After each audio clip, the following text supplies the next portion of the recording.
It looked exactly the way she'd imagined it. She crossed quickly to it and turned the knob at the center of the right-hand door and pulled. It didn't open. She pulled once more before realizing the door was locked.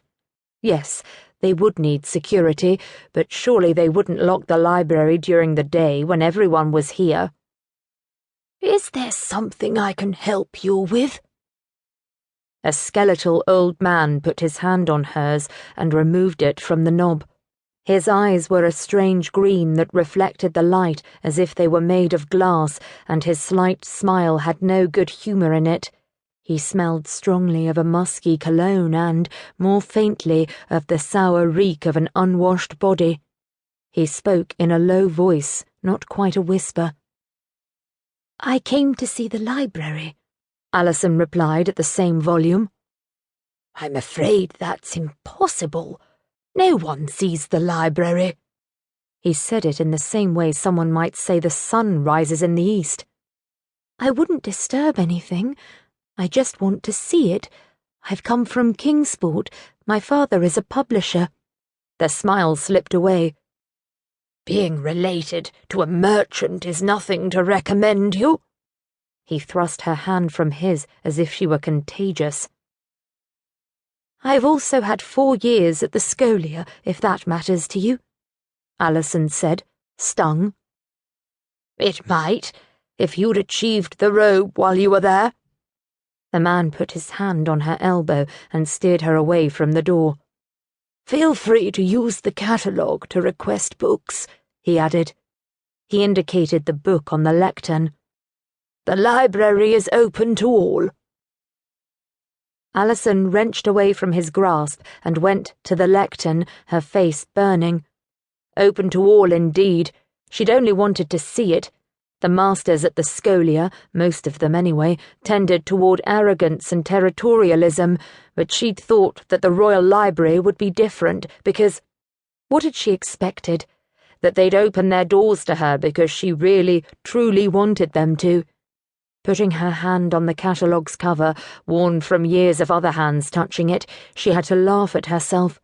Apparently, Alison Quinn wasn't as important as she believed herself to be. Well, she was here, closer to the library than she ever imagined she'd be, and she would take as much advantage of her 6-month stay as she could.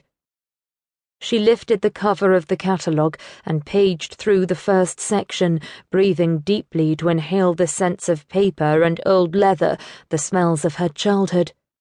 She flipped back a few pages. By heaven, this was a stupid way to keep a catalogue. It seemed they only wrote in the entries as they received books and didn't bother with indexing or grouping by subject.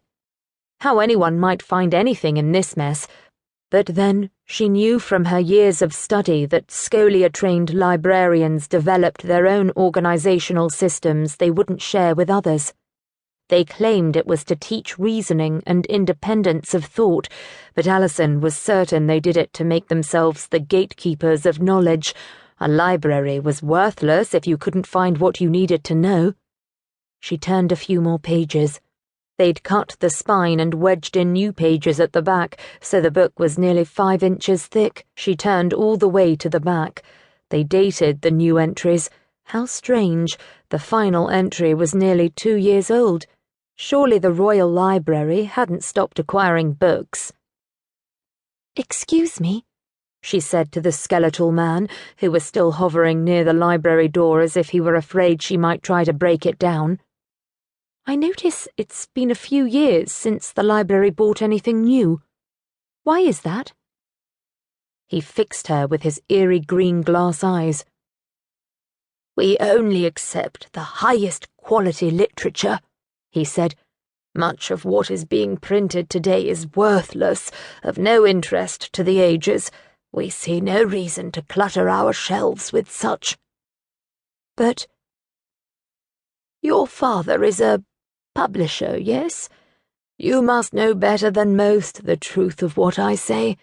Now excuse me, I have work to do."